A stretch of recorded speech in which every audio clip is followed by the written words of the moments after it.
I don't know if you're familiar with this tool.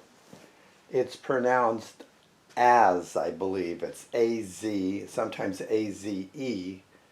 And I don't know where I got this, but I found it to be the most amazing tool for tearing into weeds and tearing up turf, because you can hold the handle and straddle whatever you're cutting into and come down, and it seems to hit the ground at just the perfect angle for lifting stuff up. I like this so much that I decided to make one for my gardener. You can see this is a yard long. So I made one for my gardener, but it was hard. It was hard to find this head, so I had to go on eBay, and I think I ended up paying about 35 or 40 bucks just for the head, no handle included. So I made him a handle out of oak, and a couple years after I gave it to him, he brought it back to me, and take a look at what's happened. It snapped right there, and he said he left it out in the weather a lot, and I can see that this oak is all, looked like it got waterlogged and perforated. So I decided to make him a new handle. So I took the head of his Adze and cleaned it up and spray painted it a little bit. With it spray painted and cleaned up, and take a look at that. His is a little bit bigger than mine, if you can see. Got about half an inch more. This has a lot of weight on it, so it does a really good job. But I wanted to show you how I made a handle for him.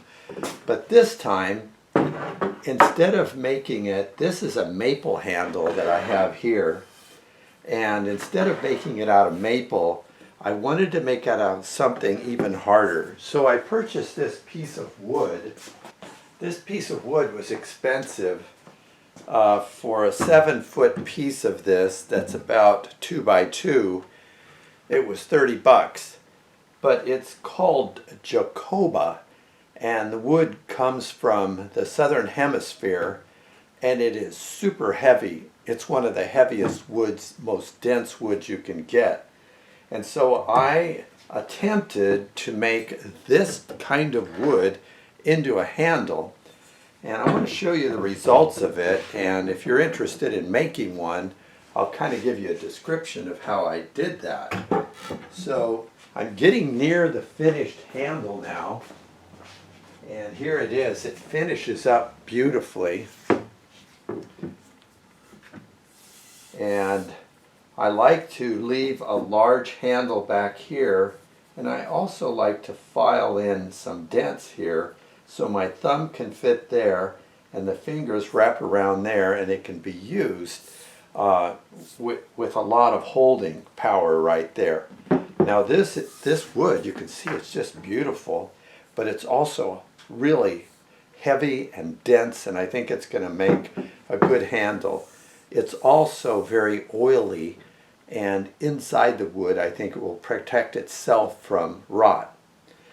Now in making this, a problem you're going to run into is they've made these so this channel here is not a rectangle all the way through. It's smaller here than it is here, and it tapers down to the bottom. And because it does that, you have a problem. I could see how you could carve or cut a taper into the end, and you could just shove the whole handle down here and pull it tight, but then you would have a very narrow end.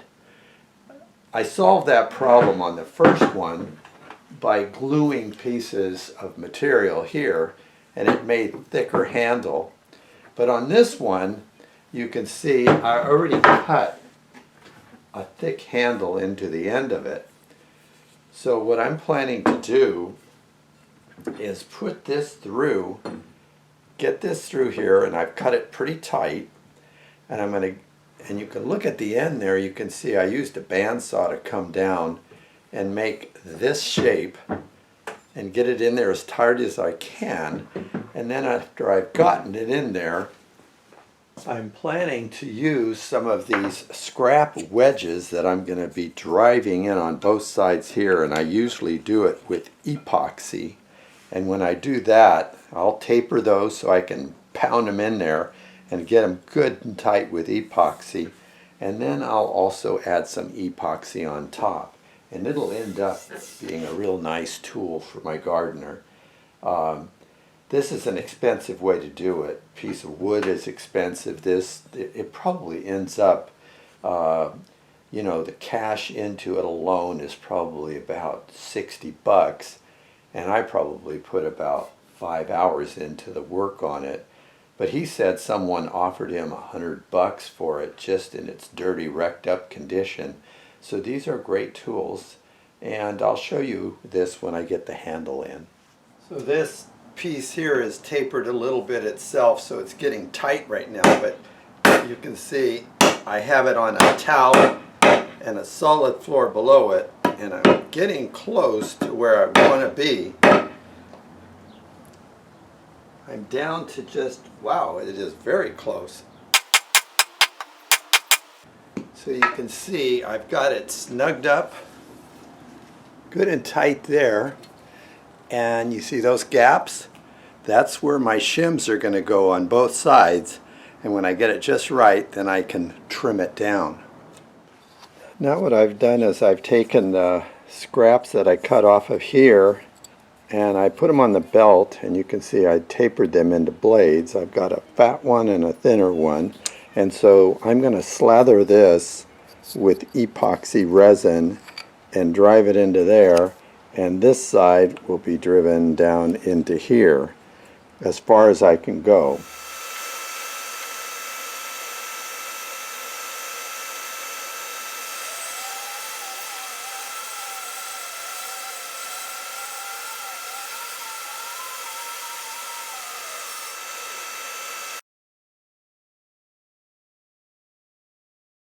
My last step here is to mix up some 2-part epoxy, and I'm almost using it like paint, smearing it over the top grain so no moisture will get in there. And then I'm going to take the popsicle stick and paint it around any openings around the wood, almost like using caulking, to prevent any moisture from getting between the metal and the wood. I'll take my time with this and allow gravity to take it down into any crevices, and that will finish it off just right. Well, here it is. That epoxy seal was perfect, and the tool is complete. The handle looks beautiful, super heavy, very strong. I can't wait to give it to my gardener.